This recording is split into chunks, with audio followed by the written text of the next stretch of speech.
السلام علیکم 7 کلاس، کیسے ہیں آپ لوگ؟ جو آج 14 دسمبر ہے اور پیر کا دن ہے، آج ہم اردو میں تحریک پاکستان میں خواتین کا کردار پڑھیں گے۔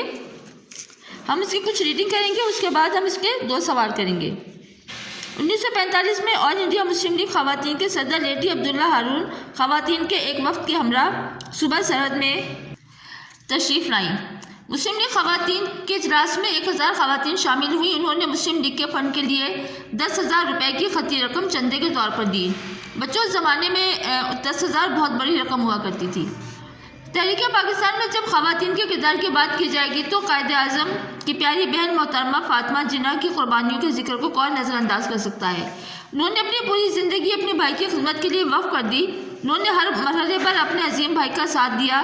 محترمہ فاطمہ جناح نے مسلم لیگ کے پیغام کو گھر گھر پہنچانے کے لیے جو جدوجہد کی، تاریخ اسے کبھی فراموش نہیں کر سکتی۔ محترمہ فاطمہ جناح اس تحریک میں سب سے پیش تھیں اور مسلمان خواتین ان کے ساتھ قدم بقدم چل رہی تھیں۔ محترمہ فاطمہ جناح کی انہی خدمات کے اعتراف کے طور پر قوم نے انہیں مادر ملت یعنی قوم کی ماں کا لقب دیا۔ بچوں، یہاں تک ریڈنگ ہے، اس کے بعد ہم آج اس کے 2 سوال کریں گے۔ سوال نمبر 1، محترمہ فاطمہ جناح کو مادر ملت کیوں کہا جاتا ہے؟ محترمہ فاطمہ جناح قائد اعظم کی بہن تھیں۔ انہوں نے تحریک آزادی میں قائد اعظم کے شانہ بشانہ کام کیا، مسلم خواتین کو منظم کیا۔ انہوں نے مسلم لیگ کا آزادی کا پیغام گھر گھر پہنچایا۔ ان کی خدمات کو فراموش نہیں کیا جا سکتا۔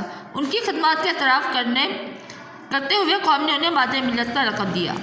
سوال نمبر 2، رانا لیاقت علی خان کون تھیں؟ رانا لیاقت علی خان پاکستان کے پہلے وزیر اعظم خان لیاقت علی خان کی بیوی تھیں۔